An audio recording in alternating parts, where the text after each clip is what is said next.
What's up, guys? Steve with the MMA Minute here, and we have a loaded show today, Wednesday, October 11th. A little bit early, 15 minutes. Usually we go live at 8 p.m., but I'm going a little bit early here. There is a lot to talk about.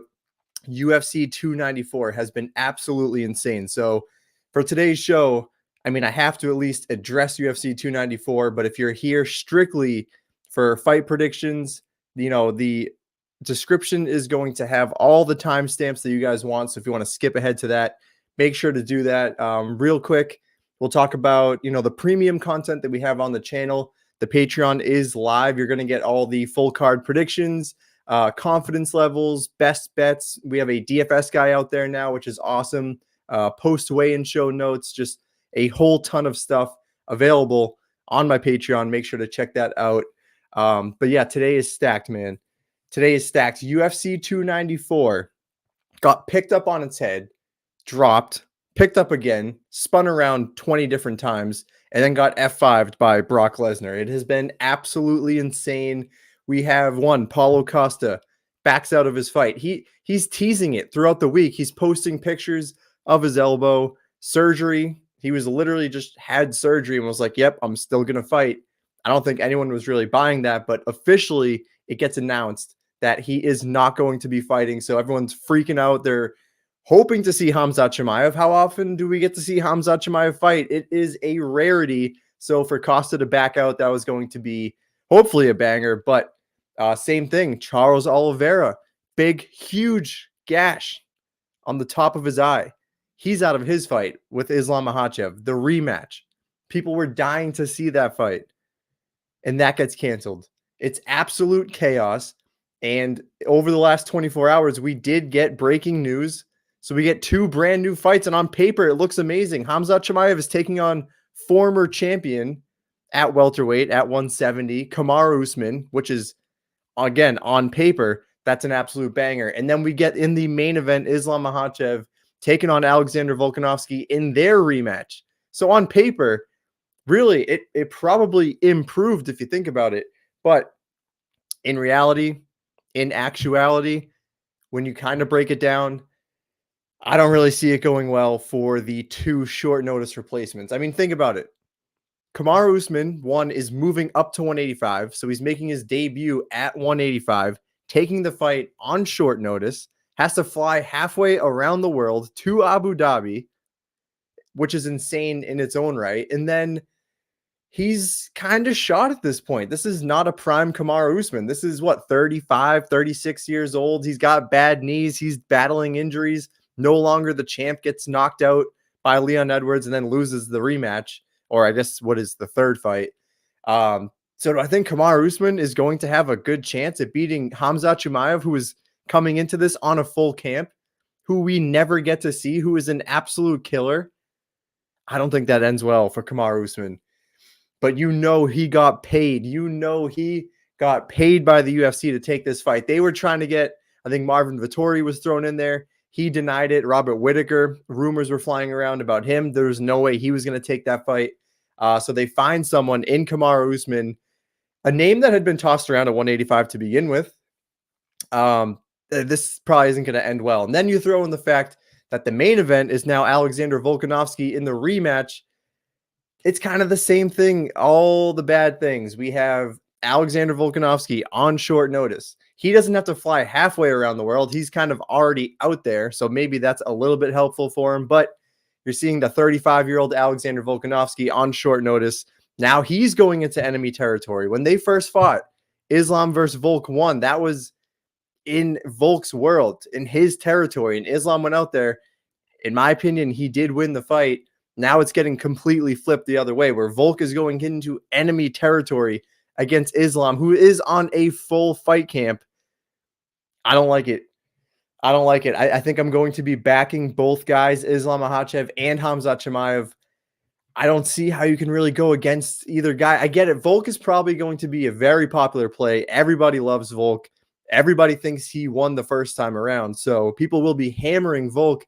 The lines came out. It was like minus 250 for Islam. What's up to my guy Joey in the comments here?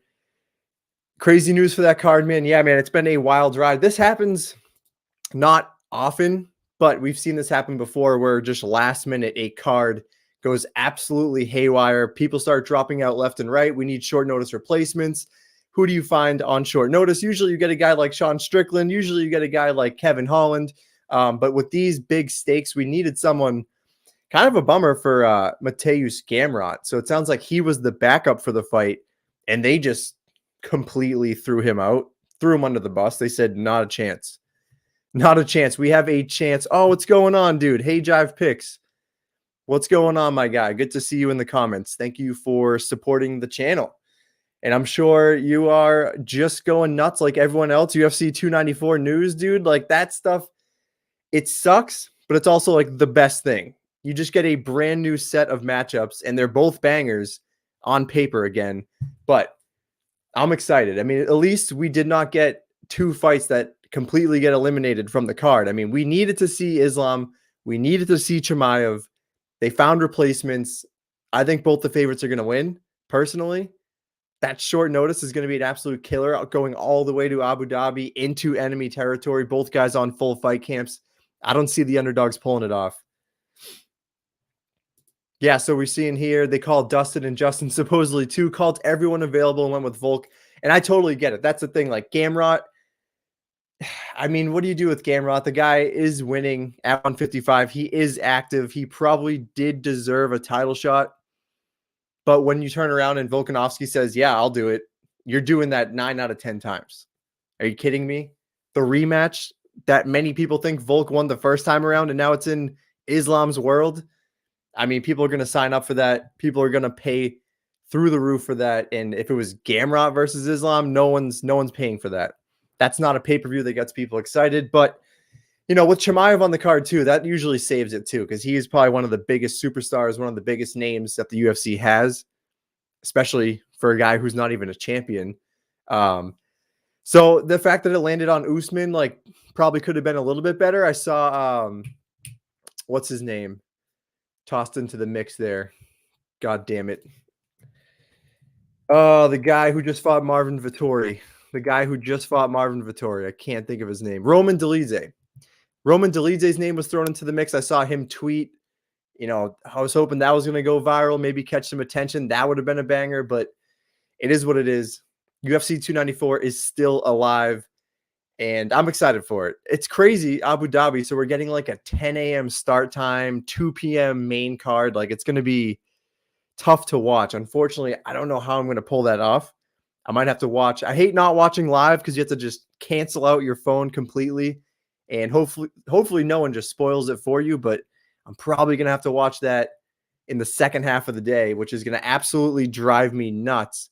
But I'm excited for it. Delgado, what's going on, my dude? We're just talking a little bit of UFC 294, all the crazy news going on. The card was saved. You know, Usman got thrown a ton of money. Volk already getting paid as it is, and that's just going to be a banger. And listen, man, I will just say this. I'm not going to be the guy who loses money if Alexander Volkanovski wins that fight, which is going to be insane.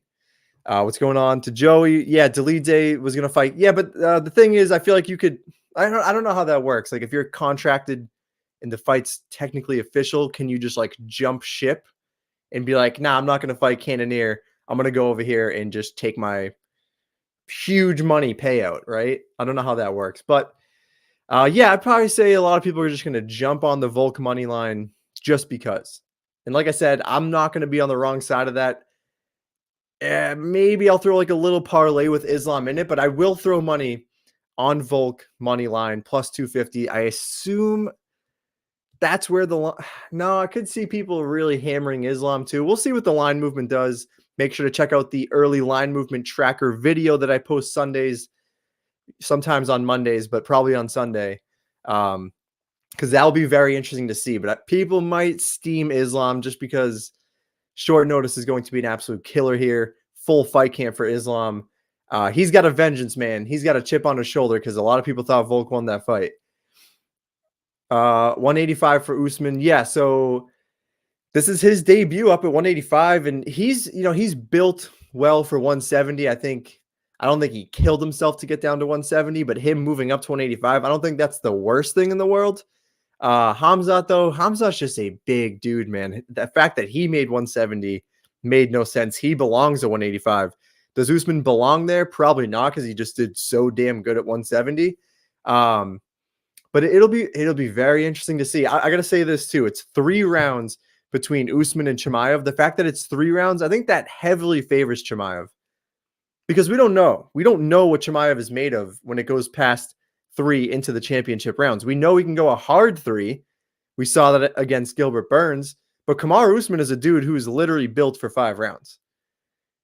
Now we're talking like out of his prime, 35, 36 years old with injuries. That's where it gets a little sketchy. But like, if you take prime Usman in a 5-round fight against Khamzat Chimaev, I'm probably backing Usman, if I'm being honest. But 3 rounds, short notice, I don't really see it for Usman here. Khamzat is going to destroy Usman. Usman looked horrible versus Leon in the second fight. Yeah, I mean, what happened when Usman shot for takedowns and wasn't able to get it against Leon on the feet, man? He just didn't have an answer. And, generally speaking, Usman has gotten better in the striking realm, but I think he's going to get eaten alive, man. I think Khamzat's just going to do Khamzat things. He is going to just steamroll him. Probably going to see a finish in there. Does it come in? Probably like round 2. I'm thinking like a round 2. Yeah, I mean, that's the thing. That's what really the question is going to be is he going to destroy him? Is he going to destroy him? I mean, again, prime Usman, full camp, 5 rounds. You take Usman all day. 3 rounds, short notice, flying over to Abu Dhabi, injuries, 35, 36 years old. I ain't backing Usman. I can't do it. And I love Kamaru Usman. He is a generational talent. He was a phenomenal champion, but I just can't do it. And again, guys, if you're here for the fight breakdowns for UFC Vegas 81, timestamps are below, but I had to talk about UFC 294 because it's not very often that this happens where fights get dropped left and right, and then they just throw in these massive names on short notice, last minute. Stylistically, people are overlooking Usman. We expecting Khamzat to take Usman down and do what he wants with him. Look at that Gilbert fight. So the difference here is that Gilbert, you could argue 155er, he's undersized for 170, and you're looking at Khamzat Chimaev, undersized for 170, big dude, probably a natural 185er. And if I've learned anything, it's that size, physicality, power, strength, that matters in one thing, and that is wrestling. I actually learned that from Grant Dawson when I interviewed him like 3 years ago. He said that. He said size, weight matters in wrestling. I think Khamzat's just going to be the bigger guy. And really, his striking has looked solid so far when he has been on the feet. Usman has solid striking as well. But again, I think there's so many negative things for Usman right now, just being past his prime. And I don't know. I got to see what the line drops at. I got to imagine they're going to do like a -300 for Usman, at least start it there and then see where the market takes it. But people are going to be hammering Chimaev. Watch fight 1, Leon versus Usman, then fight 2 is a different fighter. Probably 2 and 3 is what you mean, because they fought 3 times. But yeah, I'm just thinking the injuries to Usman haven't looked good. Leon was able to handle him. You're getting a prime Khamzat. Age what? Like 29 years old. This dude's ready to go. Full fight camp. 3 rounds. It's only 3 rounds. Khamzat's just going to go completely nuts because he has nothing to lose. 5 rounds, it gets a little sketchy. Usman can take over as the fight goes on. 3 rounds, Khamzat can at least win 2 of them and survive to go to decision, or he just steamrolls Usman and probably finishes him. And I get it. You want to give credit to Kamaru Usman, a former champion. I totally understand that, but Father Time, man. Father Time is undefeated. So that's what I got for UFC 294. I don't want to take up too much time. That's why I wanted to go live a little bit early here. But we do have some fights to talk about. We are getting into UFC Vegas 81, right? Yep, we're on to UFC Vegas 81, headlined by Sodiq Yusuff and Edson Barboza, which pretty, not talked about, flying under the radar, kind of a weird matchup because Sodiq Yusuff has just been so inactive. I think people kind of forget about him, but he's been in the rankings for quite some time now, and Edson Barboza is just an absolute legend of the sport. So It's an interesting main event. The card's a little decent. There are some snoozers on there, but overall, there are some absolute bangers that I'm very much looking forward to breaking down for you guys. So I think we're just going to get right into it and start out with the first fight of the night, which is Ashley Yoder taking on Emily Ducote. You have Ashley Yoder 8-8, 5'7" right now. She's plus 300, 35 years old on the Yoder side. Emily Ducote, 5'2", very much smaller. 29 years old, very much younger. 63-inch reach to the 69-inch reach. So right off the bat, just physicality-wise, size-wise, that all leans towards Yoder. But honestly, guys, I don't think that's going to matter. I really don't think that's going to matter. I mean, Ashley Yoder, her record really says it all. 8-8 is just a terrible record to have. If you look at her UFC resume here, it's just very much loss, loss, loss, win, win, loss, loss, win, loss, loss. So you're seeing a lot of losses in the UFC. Her wins are coming to a very low level of competition. Miranda Granger, that hasn't aged well. Siori Kondo, haven't heard of her ever. Can't comment on that one. And Amanda Cooper. Those are the names that Ashley Yoder is defeating in the UFC. And I get it. Emily Ducote is not a world beater by any means, but she's going to be significantly better on the feet. Ashley Yoder has the size. She has the physicality. And what she wants to do is wrestle. That is what she does in pretty much all of her fights. She's just going to clinch up, get you against the cage, try to take you down, try to get control time. But her striking is non-existent, low level of volume. She's getting hit more often than she's landing with negative striking differential. I just don't see it. I don't see it for Ashley Yoder at all. And for those reasons, where I think she is just a bottom of the barrel type of fighter, I think she's going to get smoked by Emily Ducote. I really do. Emily Ducote, 1-2 in the UFC, a win over Jessica Penne, where she landed 116 significant strikes. Goes out there, loses a tough one to Angela Hill. Angela Hill, a classic gatekeeper. And then it's the Lupi Godinez fight for me that actually looks pretty decent, because Lupi, we've seen, in her last fight, she's an absolute killer. Very good wrestling. Her boxing is underrated. And Emily hung up with her 132 to 112. She was outstruck by Lupi, but she hung in there tough. I believe she's still around in there, maybe round 3. So, yeah, 2 judges had it 29-28. So I thought she looked very good on the feet specifically. And she shows a 90% takedown defense. So I really don't see Yoder having too much success on the ground if it even ends up there. And then on the feet, I don't think it's even close. Yes, there's a massive striking differential, negative striking differential for Emily Ducote, but Ashley Yoder can't strike. She's 8-8. She's old. She's just a classic grinding, lay and pray type of fighter. Emily Ducote will just have the speed, the movement on the outside, and her striking is just going to be far better. I don't really want to bore you on this one, but I just don't see Emily Ducote losing this fight. I really don't. And you see it here in the comments, pretty much everybody backing Ducote here. Yeah, Ducote is easily the better fighter. She has the upside. She's much younger. The only thing is the physicality and the size, the reach, all goes towards Ashley Yoder, but I really just don't think that's going to matter. Yoder after this, she ends up 8-9, and I think she just gets cut. I don't know how she's not cut. That's a great point. I really don't either. What she is probably just fodder for these younger fighters. And she also took quite some time off. So it's not like she's been active. She's been off for 2 years, over 2 years. So everything is pointing towards Emily Ducote. And that would actually bring me. Actually, no, I'm not going to do it. I almost did it. I almost threw a best bet in there. I was almost going to say Emily Ducote by decision, but it's juiced. It's minus 175. If I'm going to throw a bet in there, I'm going to say Emily Ducote has a chance to get the finish. Her TKO knockout prop right now is about plus 450, close to plus 500. I think that's a decent play just because the striking should be completely one-sided. And when Ducote lands, dude, she can crack pretty hard. I thought she, at least wobbled Lupi a couple times, but she can crack pretty hard. And Yoder just really has no defense, and she's going to have no answers on the feet. So that could be one small thing. Joey, real quick here, is just saying he doesn't know how Alex Perez is still in the UFC. Alex Perez is one of the weirdest cases we've seen in the UFC, where I think he was the first Dana White's Contender Series fighter to get a title shot, gets absolutely destroyed by Davison Figueiredo. I think it was in round 1, and he's just battled injuries. He just hasn't been active. So it's kind of weird, but he is good. When we've seen him in there, he is very talented, but super inactive, battling a ton of injuries. But I feel you on that one.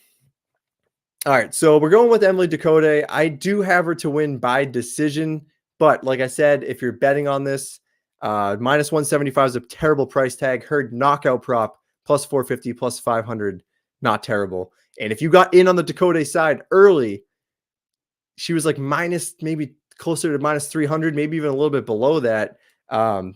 You got to get in early, man, because these lines steam. Once people jump on it, now it's almost unplayable. Do you want to parlay her at that big of a price tag? Probably not, but I really do think she wins this fight. So, Ducote's the pick. We're moving on. Speaking of line movements, we have Chris Gutierrez taking on Alatangheili. We have Chris Gutierrez, 5'9", 32 years old, 67-inch reach. Right now, he's minus 420. Minus 420. Earlier in the week, I believe he dropped as a minus 240 favorite. That almost doubled at this point. Alatangheili, 5'5", 31 years old, 66-inch reach. And you know what, guys? I think at a certain point, it's almost worth playing the underdog here. Minus 420 seems absolutely insane.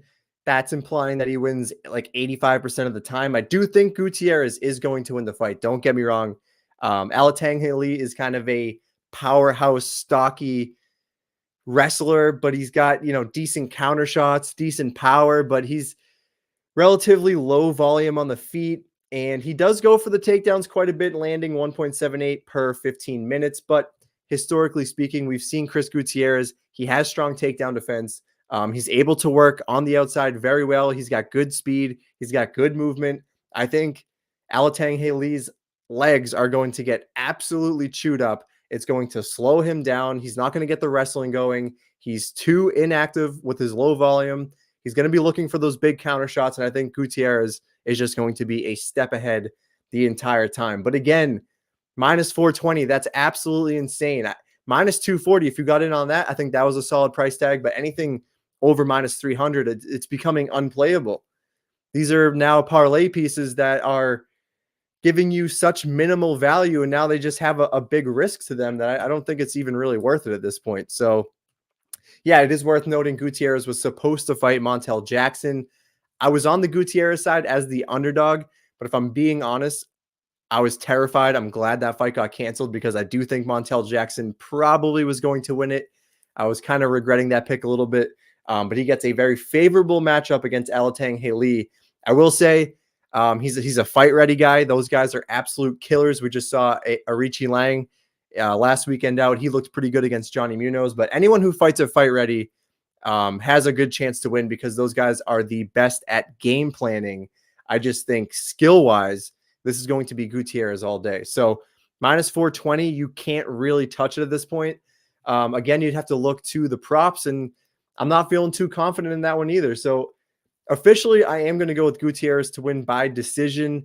I wish I kind of had a better read on how this was going to go. Do I think he can get the knockout? I think it's possible. It's going to be there as the fight goes on because Chris Gutierrez can crack, and those leg kicks are going to be vicious. The speed's going to be vicious. And we have seen Alatangheili knocked out 3 times, submitted 1 time. So he has held up pretty well in his last few fights. I mean, he hasn't been finished in a long time. So I think he's getting better on that side. But the wins for him just really aren't all that good. I think this is Chris Gutierrez all day. And I'm taking Chris Gutierrez to win by decision. That, if that's plus money, I think that's a decent way you could play it. I think the knockout is going to pay out a little bit better. I just don't know if I'm going to get there, man. I don't know if I'm going to get there. If the over-under set on 1.5, I would definitely suggest this goes over. I would definitely suggest this goes over 1.5. But I haven't really seen the line on that. I would imagine it's favorited to go over 1.5, but you may know better than me.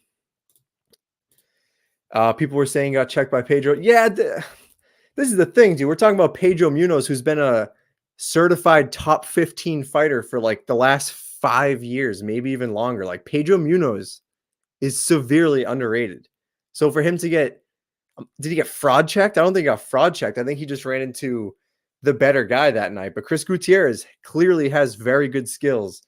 And I don't know what just happened, but Gutierrez is now showing up on my screen as minus 330. That feels terribly wrong. I can't imagine that just flip-flopped in a matter of seconds. Am I going crazy? Minus 330 is playable. Better parlay line, but we'll see. Next fight here, we have Alekseeva taking on Dixon. Interesting matchup here.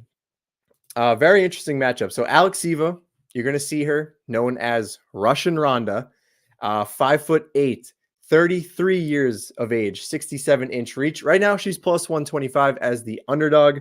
Melissa Dixon making her UFC debut. She's 5-0, 5'7", 32 years old. They don't have her reach listed, but I believe she is at a reach disadvantage.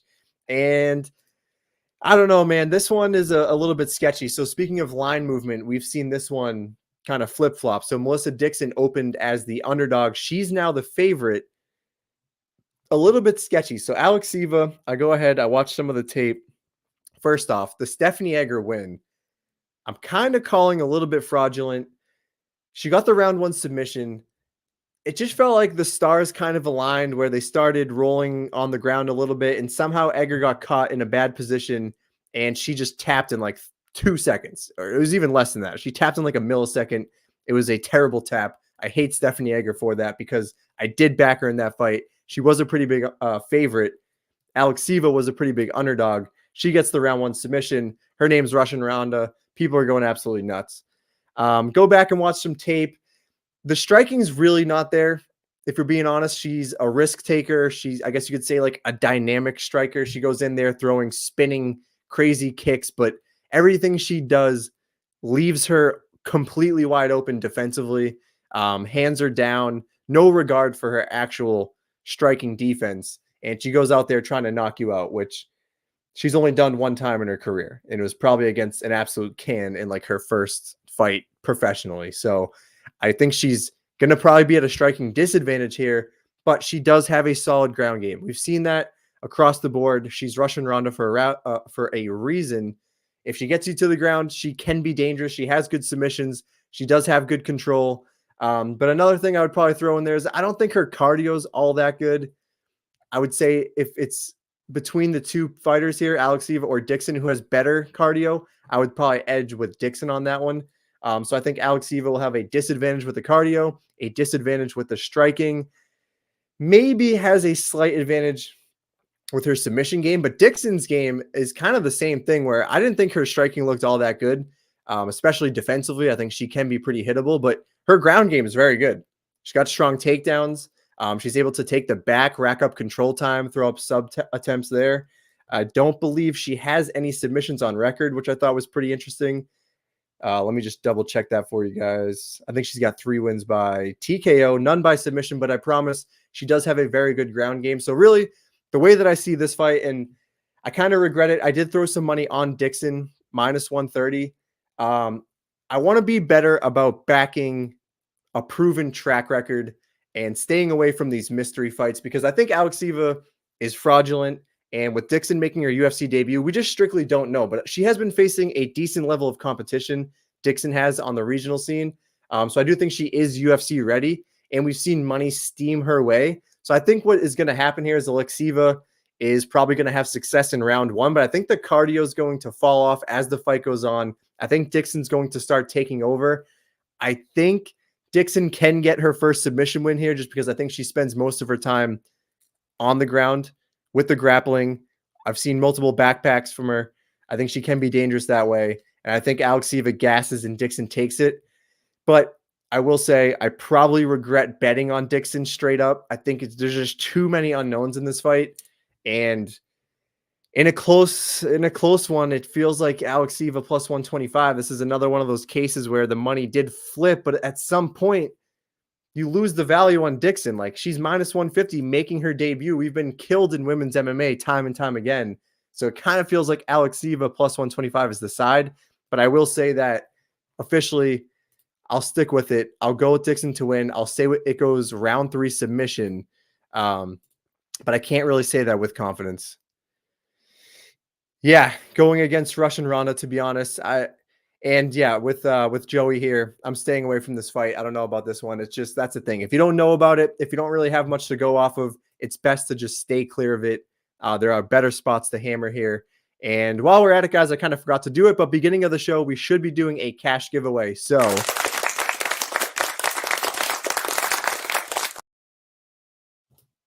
let's do the first one of the night. This is going to be $10 going to someone random in the comments here. So let's see who we end up with here. And my guy, this guy, I'm basically just handing this guy the keys to the castle. $10 going to Joey223. You're a rich man, and I want you to throw that on a parlay, and I want you to let me know how it goes. But Joey, again, the cash giveaway goes to you. So what you got to do is just make sure to remind me on social media, TikTok, Twitter, Instagram, all the links should be in the description. But I know you know where to find me. So $10 going your way again for Joey223. This kid is bankrupting me every single week. I think he's onto something.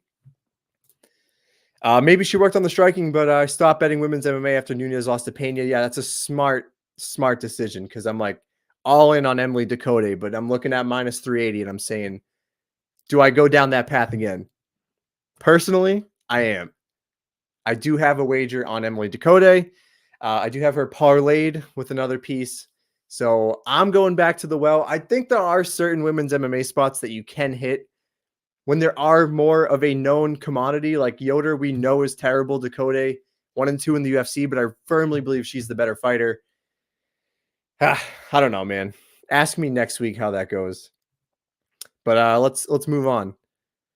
Yeah, the underdog play. So last week you hit for $10, threw on a parlay and won. So I'm looking forward to seeing where all that money goes again. And I know you're going to win again. Next up, we have Terrence McKinney. T-Rex is back, taking on short notice replacement Brandon Marotte. Guys. This is Terrence McKinney is one of it's a weird thing to say, but Terrence McKinney is one of the most cut and dry fighters to break down. You know why? You draw a line in the sand. On the left side, you say good fighters. On the right side, you say bad fighters. Guess what? Bad fighters, he absolutely smokes. He looks like a megastar. He looks like a top 5 championship contender against the bad fighters. When he takes a step up, he loses. That's it. That's what it is. And he loses in spectacular fashion because he's either finishing every fight or he's getting finished in every fight. But I swear to God, that is every single Terrence McKinney fight. You just divide the line. Good fighters, bad fighters, figure out where they belong, and you'll know if Terrence McKinney wins or not. This is a spot where Brandon Marotte is taking this on short notice.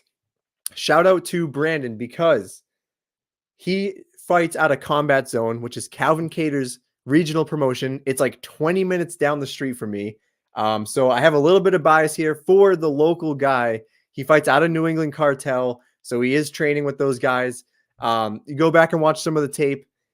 You know, he shows decent boxing. He shows decent offensive wrestling. I think the grappling is actually not that bad. And above all, what I think makes it like a little bit interesting is, you know, these guys, the New England Cartel guys, are as tough as nails. Every single one of them has a chin. And I saw that in a couple of his fights. So that's one thing to take note of. But again, you go back and watch, and he's fighting a low level of competition because Combat Zone, it's a regional show here in New England, in New Hampshire, and there's not a high level of talent going through there. So he's beating the guys that he should be beating. And I want to point out one of the guys that he lost to is Adley Edwards, who now fights in Bellator. That was a decent level of competition, and he got absolutely smoked by him. He didn't get finished in the fight. That's another thing, is he's very durable. He's got good grappling defense, but he got absolutely dominated, and it was most notably in the wrestling department. Now, do I think that bodes well against a guy like Terrence McKinney? Absolutely not, because Terrence McKinney in round 1 is an absolute savage no matter where the fight goes. If it's on the feet, he's an absolute killer. He's got explosive power. And then on the flip side, if it goes to the ground, he's a very good wrestler. and we've seen it in his, I think it was his last couple fights, but the wrestling is certainly there, and the submissions are certainly there. So this is how I see it. I'm drawing the line in the sand. I'm saying Brandon Marotte, shout out to a local guy. He's probably not a good fighter. He's not going to be in the good department. He's going to be in the bad department. Terrence McKinney smokes these guys. When he has a step down in competition, he dominates them early, round one. That's just how it is. And he's going to do the same. So what you got to do is basically pick how he's going to win. Whichever side is plus money, if his submission is plus money, you take that. If the TKO is plus money, you take that. It is a coin flip toss-up. For my money, I'm going to go with Terrence McKinney. I'm going to go with Terrence McKinney round one submission. That's what it's got to be for me. That's what it's got to be for me. He's got, let's see, 8 wins by submission. He's got 6 wins by TKO. Last submission was against Eric Gonzalez, August of 22. And in his last fight out, he got the TKO win. So I'm going to go with Terrence McKinney. I'm going to say he gets it done by submission. And that's just because I've seen Brandon Marotte fight. I do think there is a slight wrestling deficiency there. The grappling defense seems to be there, but he's facing a low level of competition. Terrence McKinney is a massive, massive step up. Plus, you're throwing in the fact that it's on super short notice. He has to fly all the way from New England, all the way out to Las Vegas. So it's Terrence McKinney round one classic performance. But you better be ready if this goes into round 2 to throw that live bet on my guy, Brandon. That's the only thing. If it doesn't end in round 1, you have to. It's an auto bet. McKinney fades. We've seen it every single time. I always think he's going to work on the cardio, and it just never pans out. So obviously that's the way to play it. But for my money, it's got to be Terrence McKinney, and it's got to be round 1, and I'm going with submission. Yeah. So everyone's throwing it in there. McKinney first one, round 1 finish here. McKinney round 1 is his only chance. Dude has no gas tank. Absolutely. We've seen that time and time again. Never knew he trained out of the New England Cartel.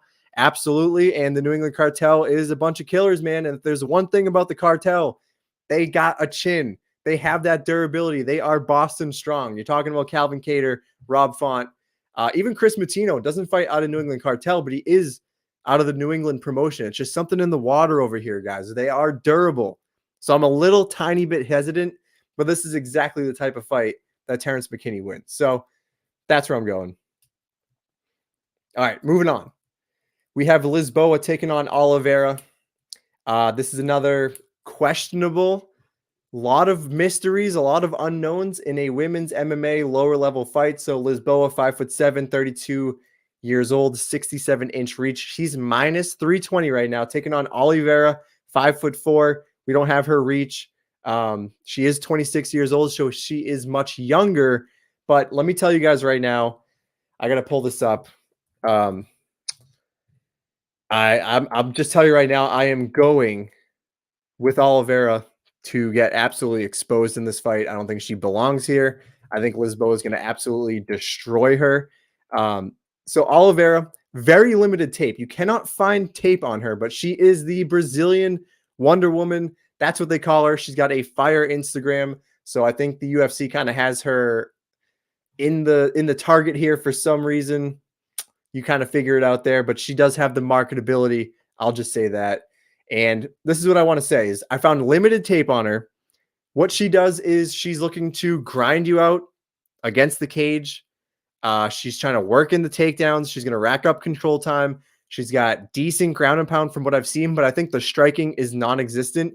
And just real quick, these are her wins at the time that she fought them: 0-0, 0-1, 1-1, 0-0, 0-0, 0-0. The one fighter that she beat last time out was 8-5 at that time. Look at her record on Tapology right now. It is 17-27.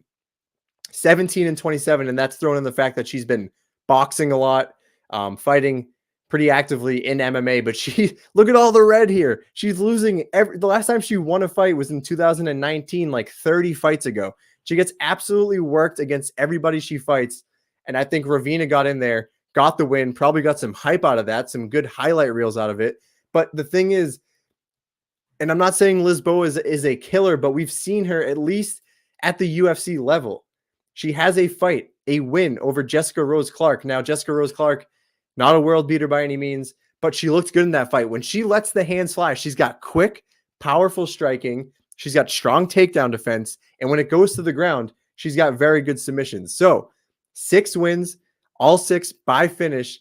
I think Lisboa is going to absolutely destroy her. I think she's going to absolutely destroy her. Minus 320. I mean, that's more playable than Emily Ducote, but the only thing here is the unknown. We don't know. Oliveira is probably going to try to just bash her up against the cage and control the entire fight. I don't think she's capable of doing that. I don't think she's good enough to do that, but that's what she's going to try to do. Jessica Rose Clark did have some success doing that, but on the feet, it's not going to be close. And I think the submission could be live too.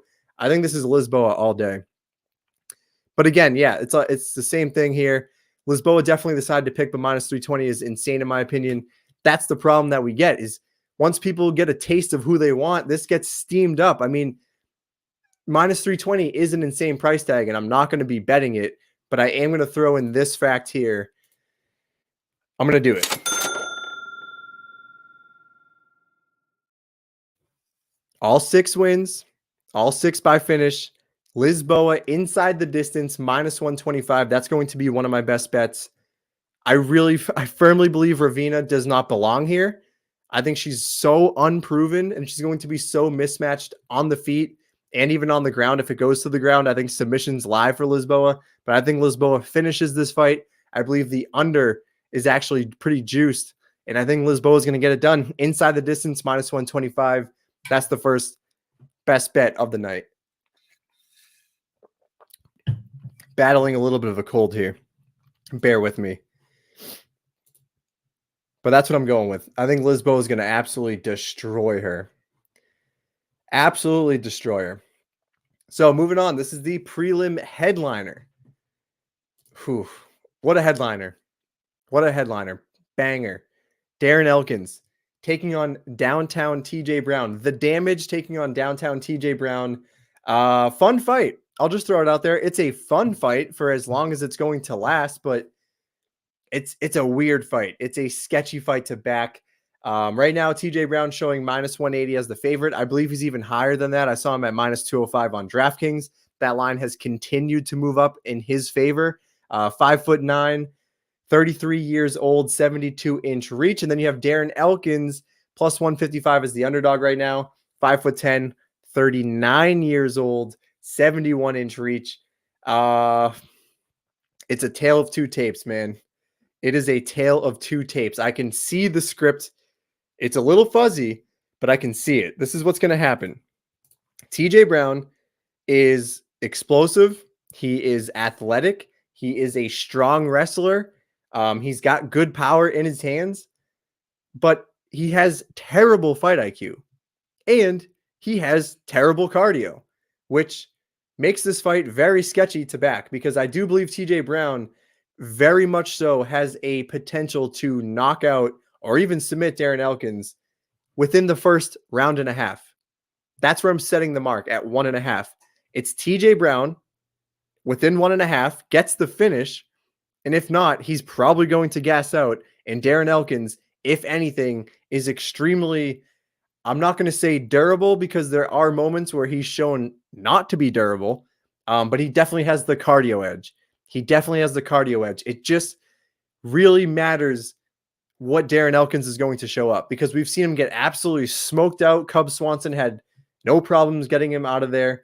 JSP in his last fight just destroyed Elkins over 3 rounds. I don't know how Elkins survived, but he did. And that's what happens, is Elkins has that capability to just be an absolute dog and be there all 3 rounds.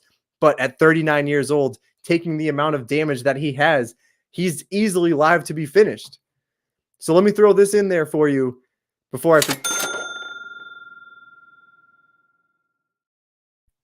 this is probably one of my best plays on the card by far. Elkins and Brown to go under 2.5 is plus money right now. I got plus 130. I jumped in as soon as I saw that line drop on Bet Online, which is one of the best sports books because they put out lines before anybody. But right now you can get them on DraftKings, all the mainstream ones. It's still plus money. It's plus 105 for this fight to go under 2.5. I think TJ Brown is easily live to get the finish in the first round and a half. And I think if it goes past that mark, this is the thing. TJ Brown, 17 wins, 14 by finish. So he is a finisher, 10 losses, 7 of those 10, he's been finished. You're telling me there's not a world where if this goes past 1.5, TJ Brown doesn't just completely gas out and Darren Elkins doesn't submit this guy? TJ Brown's been submitted 4 times. He's given up position time and time again. He is a good wrestler, but we've also seen him give up position time and time again. The fight IQ just isn't there. And Darren Elkins, if anything, has that ground game to push TJ Brown and to find a submission win. I think it's just something you have to take a look at. Under 2.5. You're getting a 39-year-old guy with sometimes he's durable and sometimes he'll get finished in round 1 rather easily. And he can push a pace that I think can absolutely drown out TJ Brown to the point where I think he can find a finish. So personally, that's where I'm looking at this one. I don't suggest backing TJ Brown in any parlays. You know, maybe if you want to play an inside the distance prop here, you can do that. But I think easily under 2.5 is the play here. Officially, I will go on record and take TJ Brown to win. Personally, I think he gets the job done.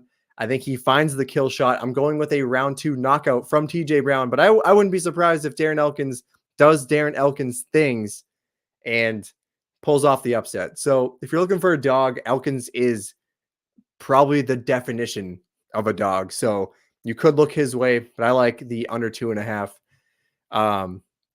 Sounds like the UK odds aren't being favorable for that. That's probably because people saw it and absolutely steamed it. It's ridiculous. Oh, you don't like that tattoo, dude? I like it. It's sketchy. It's weird. It's creepy.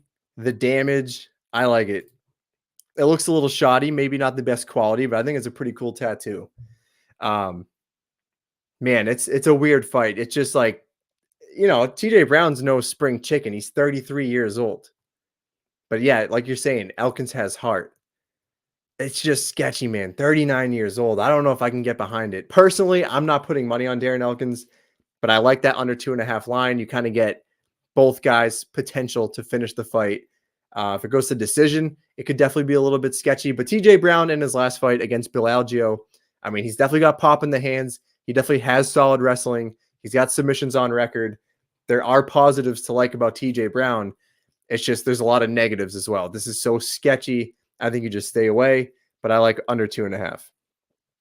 All right, we're on to the main card. Christian Rodriguez taking on Cameron Saaiman and talk about another sketchy betting fight, but I'm going to throw this in there. We got a new graphic. Am I right or am I right? This is an absolute banger. I love this. 2 prospects. You get 25 years old on the C-Rod side, 22 years old for Cameron Saaiman. Christian Rodriguez right now -155 as the favorite, 5'7", 71.5-inch reach. Cameron Saaiman. I always get it wrong. It's Simon or Simon. I don't know. Simon, 5'8", 67-inch reach. So he'll be at a slight reach disadvantage. But this is going to be an absolute banger. And we'll start on the C-Rod side. I mean, this guy, you know, the UFC tried to do him dirty. Let's be honest. The UFC tried to do him dirty. They threw him to Raul Rosas Jr. at a time when, and they're still doing it now, they want Raul Rosas Jr. to win. And, you know, went a little bit sketchy at the beginning. Raul Rosas definitely won round 1, but he was way too aggressive. The cardio gassed out for Rosas, and C-Rod just took over. And C-Rod looked very good in that fight. Joshua Weems, before that, he gets a round 1 submission. And before that was the Jonathan Pierce fight, which was his UFC debut, and that's a hell of a tough debut. But what you get with C-Rod is the ground game is going to be very solid. We know that his grappling is going to be there. He's got a very good submission game. If he's the one getting taken down, he reverses position well. He's just very well-versed when it comes to the ground. And then on the feet, while he might not be throwing out a very high level of volume, while he doesn't really have that one-shot knockout power, he is technically sound, keeps everything nice and tight and straight. So there's definitely a lot of upside on the C-Rod side, especially at 25 years old. You know this dude is just going to continue to get better. But I agree. there's a comment here, and it says, but Saaiman is too good value, and I 1000% agree with that. 9-0 for Cameron Saaiman. This kid is something special. 22 years old, and he's already got what, 1, 2, 3 wins in the UFC and a Dana White's Contender Series win. I know a lot of people will point to the Koslow fight where he did give up a lot of takedowns. He did give up some control time, but I believe in that fight, it was actually Saaiman who ended up with more control time. And that's really the one area where I think there is a deficiency, is probably the takedown defense. But we've seen it every time. Like, this guy gets taken down. His rolling, his scramble ability is very good. He's able to get back to his feet. He's able to reverse position. He can throw up submission attempts as well. I think his ground game is actually underrated to the point where I don't see C-Rod having a massive advantage in that area. And if anything, on the feet, Saaiman is way better on the feet. This dude is explosive. He mixes it up very well. Blast kicks to the body, low kicks, steps in, good timing, good movement. Like, everything this guy does on the feet, I think personally is very impressive. And I think C-Rod just being too low volume, I think he's just going to be a little bit less versatile between the two guys. He's just more of a more technical, traditional boxer type. But I think it's Saaiman who really mixes it up very well. And he's going to have a significant, I'm not going to say power edge. It's probably a power edge, not a significant power edge, but the volume at least is going to be significant for Saaiman. So the way that I see this fight going is on the ground, slight edge to C-Rod. Cardio goes to both guys. But I think that Saaiman's able to at least keep it competitive on the ground. I think he's able to get out of tricky positions. I don't think he's going to get submitted. I think he's going to find his way back to the feet. And I just think he's going to be the better striker of the two. And you're also looking at a guy who is the underdog right now. So I got to go with my guy, Cameron Saaiman. I've been a fan of this guy. He's only 22 years old. You know he's going to be just getting leaps and bounds better after every fight. He's training with Dricus du Plessis. These are the South African guys. So I like Saaiman in this spot. Plus 130 seems very good to me. But again, it is sketchy because C-Rod is very good. But I'm going to go with Saaiman to win, and I'm going to say he wins by decision. And another thing that I'm going to take a look at is the over 2.5 is not a bad price right now. It's like minus 175. But if you're looking for a solid parlay piece, I would look at starts, like fight starts round 3. Or you could just take an alternate line over 1.5, because I don't think either guy is going to find the finish, in my personal opinion. But this is an absolute banger, and I love it. But that money is coming in on the C-Rod side. We are seeing that. But we'll see. As it gets closer to Saturday, it might start to thin a bit. All right. Next up, and I'm not going to spend too much time on this one, it is the rematch between Edgar Chairez and Daniel Lacerda. The only difference right now is the fact that we got a sample size in round 1 of how this fight is going to play out. And we also saw with Chairez right now, he is minus 345, whereas last time out, he was in the low 2s, and people just saw that line. It opened up around like minus 260, and it just completely steamed because people are just assuming that Chairez is going to go in there and do the same exact thing. And if I'm being honest, I got to go with Chairez to win this fight. I think we've seen the best of Daniel Lacerda. Classic shoot the box guy. I've talked about it before. We know exactly what that means. But with him specifically, it's going all out in round 1 and then having literally nothing left to give after that. And in this spot, we kind of saw Lacerda slow it down the last time out, and it still didn't go his way. Yes, he was able to take down Chairez, but he didn't really do anything with it. And if anything, on the second attempt, that's where he found himself in that choke that Chairez had. And I will say, I want to be on record to say that I think the referee did a good job with the stoppage. That arm, when he checked it, it went limp. If you're a ref, that is a clear sign that the fighter is out. Turns out maybe he wasn't, but I think the fact that his arm went limp and he stopped the fight, I think that's a win for Chairez.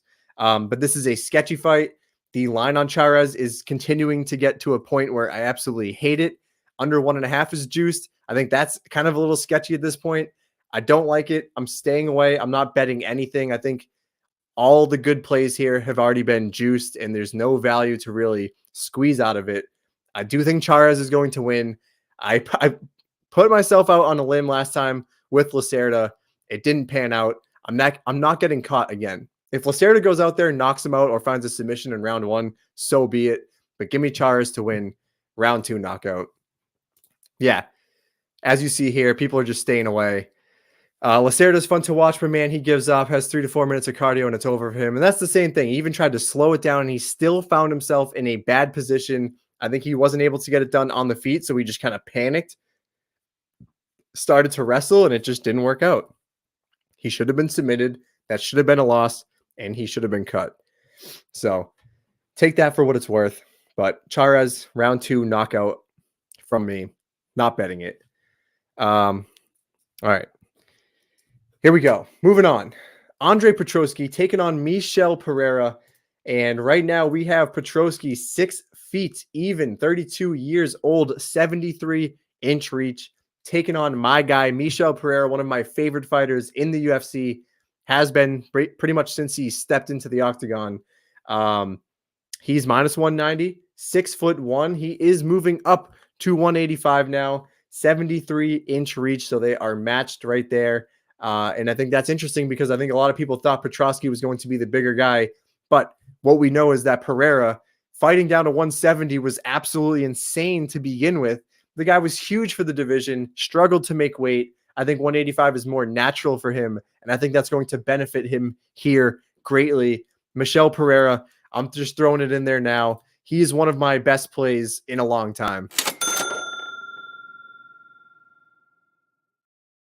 If you follow me, specifically on Twitter, or even if you're a Patreon member, I threw it in there. Michel Pereira minus 140. I hammered that, threw 2 units on it very quickly, and now we're already seeing that close to a minus 200 price tag. This is Michel Pereira all day. You're getting Andre Petroski, who's strictly a wrestler, doesn't have good striking. He's shown in the past, specifically his last fight out against GM3, the cardio isn't there. It never really has been.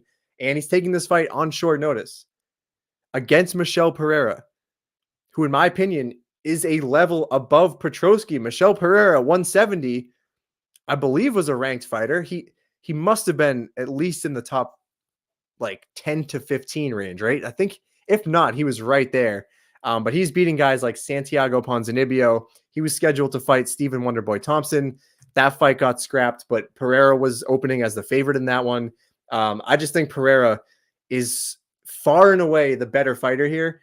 Petroski obviously has the wrestling edge. That's the one thing. Pereira generally shows strong takedown defense.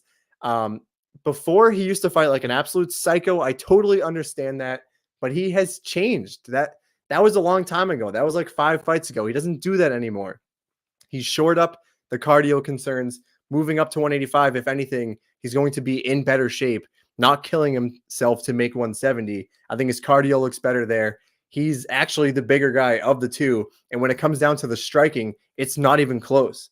Pereira is far and away the better striker. So for the best bet, I had Michel Pereira minus 140. That's now minus 200. I do think he is safe to parlay. In my opinion, he has good value at that price tag still, but I'm playing round 2 and round 3 finish props, plus 600 for round 2, plus 800 for round 3. I love it. I absolutely love it. And I will say, people sleep on the fact that Michel Pereira is actually like a 3rd degree black belt in BJJ. He's got 7 submissions on his record. If Petroski gasses, we've seen him get submitted before. I think that's a very sneaky play that you can also throw in there where it's probably going to be like a plus 800 play.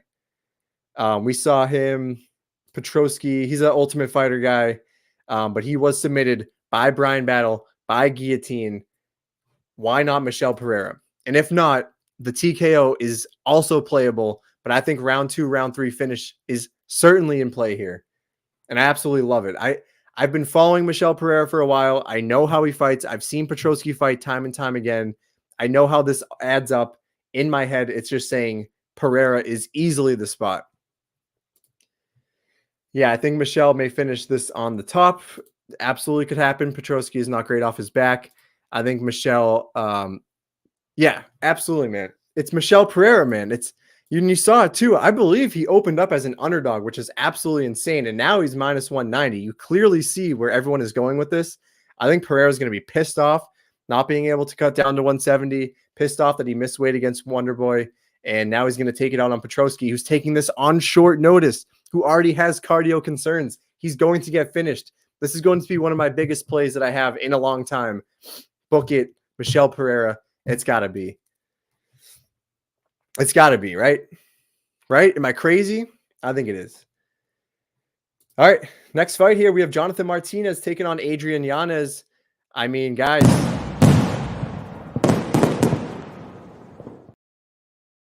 This is another sketchy one.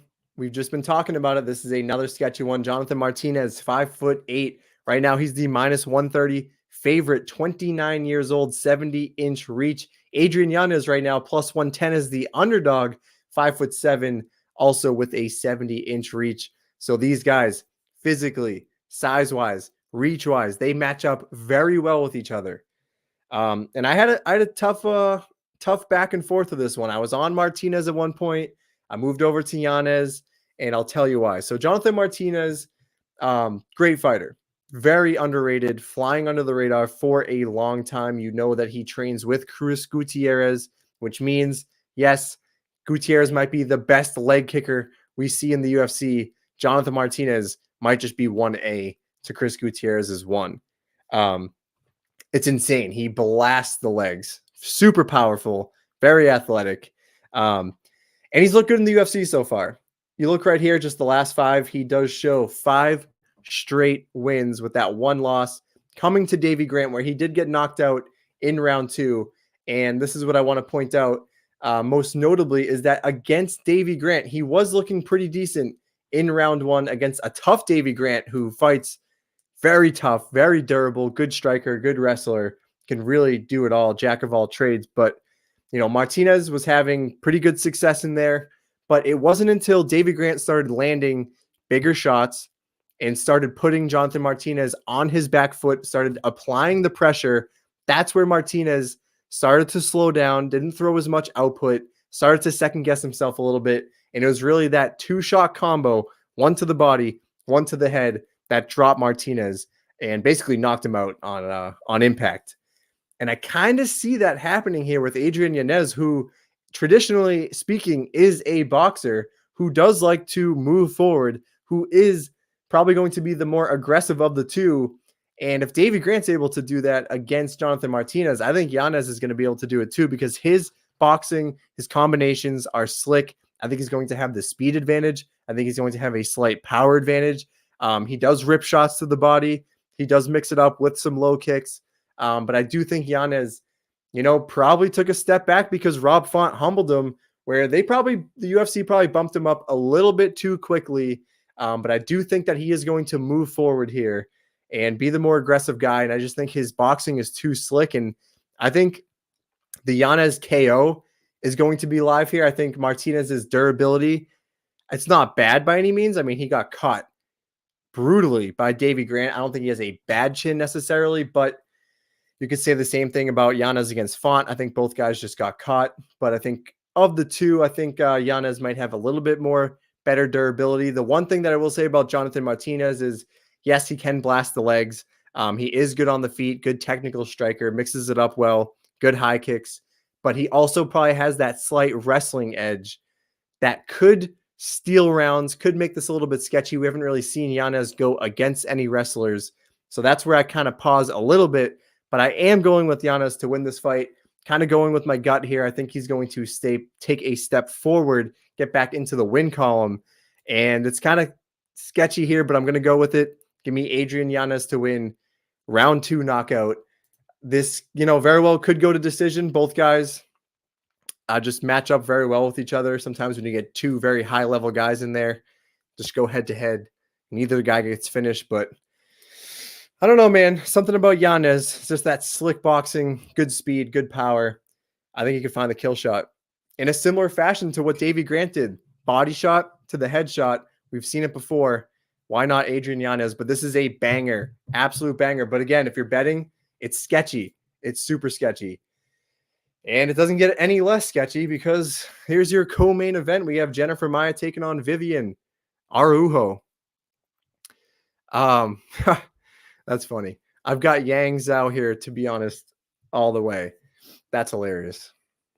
Damn autocorrect, man. I feel you on that one, but that is pretty hilarious. All right. Co-main. We got to stay hydrated here. We're battling a cold. We've been talking for over an hour. We're losing a little bit of steam. Championship rounds. Let's go. Jennifer Maia taking on Araujo. Maia minus 155 as the favorite. 5'4". She is 35 years old. She does have a 64-inch reach. That's pretty small. Araujo, 5'4" as well. 36, slightly older. 68-inch reach. And talk about sketchy. Here we are again. I wanted to back Araujo, and I did for a hot minute. I had her in the spreadsheet, lined up, good underdog action. I was feeling pretty good about it. But the more I thought about it, fighters that I like to back are fighters that are durable and have good cardio. And fighters that I like to fade, generally speaking, are ones that have terrible cardio and fade as the fight goes on. I believe Araujo at 36 years old falls under that category where, yeah, she might go out there in round one, land 2 takedowns on Maia, get 4 minutes of control time. But what happens after that? I think she's going to start to slow down here. We've seen it before. And Maia, I have to say, one, I don't think her takedown defense is all that great. I think there was a lot of buzz about her beating Valentina Shevchenko in round 1 of their fight. But I really don't think her ground game is all that good. Takedown defense is a little bit sloppy, but it's really the fact that I think Araujo's cardio is going to start to fade.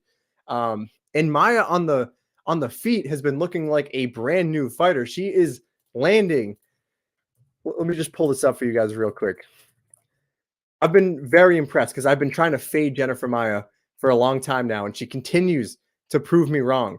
Against Marina Moroz, 109 significant strikes landed over 3 rounds. And then against King Casey O'Neill, a fight that I thought Casey O'Neill was going to dominate Maia in, she outlands her 145 to 137. She is throwing up a ridiculously high level of output, which I love. I absolutely love it.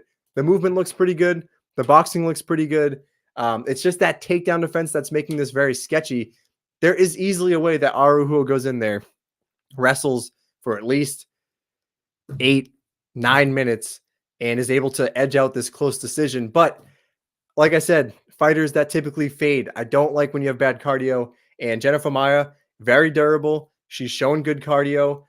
I don't love the takedown defense, but I think on the feet, she just looks so improved. I've personally been impressed. I think Maia can edge out a close decision. Again, I don't know how you bet this one.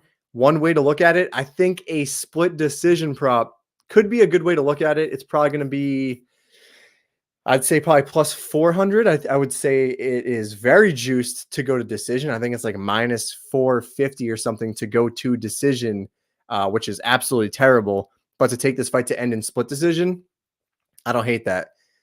Ribas dominated Araujo. I mean, Ribas looked like a completely different fighter in there. She looked so good in that matchup. I can't believe that she put on that pace, just being so much more aggressive, winning the exchanges anyway that fight went. She looked very good. But that is potentially another reason to fade Araujo here. But I got Jennifer Maia winning. I got her winning by decision. I don't feel great about it. It's a little bit sketchy, but I will be looking at that split decision prop just because sketchy women's MMA, likely to go to decision. Araujo fades, Maia picks it up.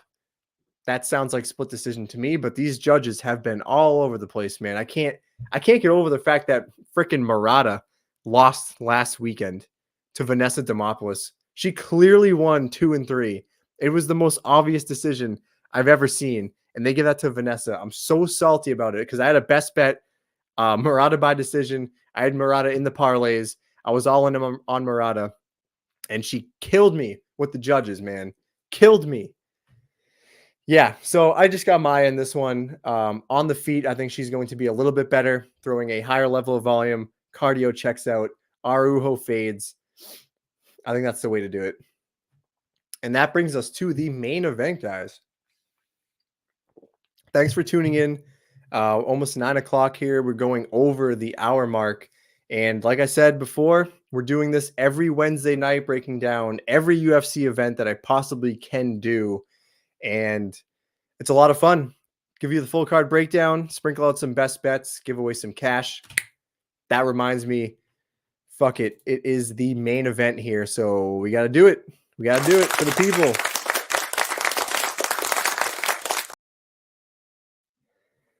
All right, another $10 going out the door. Another $10 going to the Kaiser. The Kaiser, $10 going your way. Thanks for tuning in.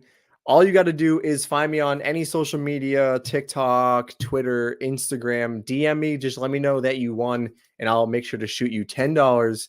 And that's what I do for the people. $10 going your way. Preferably, you turn around, you throw that on a parlay, and you make $1 million. And then maybe we split it 50-50. Think about it. All right, main event. Sodiq Yusuff taking on Edson Barboza. Yusuff -165, Barboza +140 as the underdog. Yusuff 5'9", 30 years of age, 71-inch reach. You have Edson Barboza 5'11", 37 years old, 75-inch reach. Let's talk about Edson Barboza, the legend himself. So we're looking at 34 professional fights for this guy. And it's, he used to fight at 155 way back in the day. And he was, I don't know if he was ever really like a championship level contender, but he has been fighting the best of the best. Did he ever challenge for the belt? I don't believe he did. But you see names on the resume: Donald Cerrone, Bobby Green, Michael Johnson, Paul Felder, Tony Ferguson, Anthony Pettis, Beneil Dariush. He even fought Khabib Nurmagomedov, the legend himself, Kevin Lee, Dan Hooker, Justin Gaethje, Paul Felder again.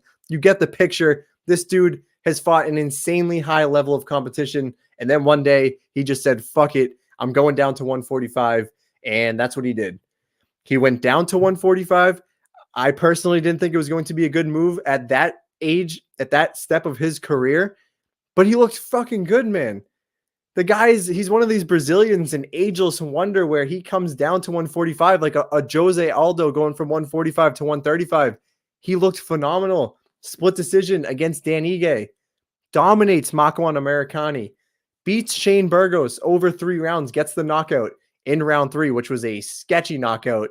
Burgos got hit, and then it took like 5 seconds delayed reaction. It was actually pretty terrifying. Then he goes out there. Then you kind of start to see the cracks in the armor. Giga Chikadze is able to work him over 3 rounds. Pressure, powerful striking in that one. Giga is obviously just pretty insane. But Giga Chikadze beats him over 3 rounds, knocks him out in round 3. Bryce Mitchell just grinds him out. That one was a little sketchy to me. He gets out-wrestled, out-controlled, and even outstruck by Bryce Mitchell, which was shocking. Bryce Mitchell not only outstruck him, but he knocked him down. He recorded a knockdown on Edson Barboza, which I don't think Bryce Mitchell has done against anybody. So you start to see a little bit of the cracks in the armor there. 37 years old now, but then he goes out against Billy Q. I'm thinking I'm backing Billy Q, and then last second I say no. This is a Barboza win right here because he beats a certain level of competition. And what did he do? He goes out there, uses that fight IQ, uses that experience, delivers a devastating knee to Billy Q, which looked pretty predictable, and gets the job done. Now finds himself on a 1-fight win streak. Good for you, Barboza. This dude absolutely cracks on the feet. One of the best strikers you'll see. Mixes it up super well. Everything he throws is with powerful intentions. But really the 2 knocks on him, I will say the durability with the cardio in a 5-round fight is a little bit of a question mark for me. And it's obviously the wrestling and the grappling of this guy that I also think is a little bit sketchy. In steps Sodiq Yusuff. I feel like we just forgot about Sodiq Yusuff. This guy is insanely inactive, but he's been fighting a high level of competition for a little while now. He is in the rankings, and I do believe he is.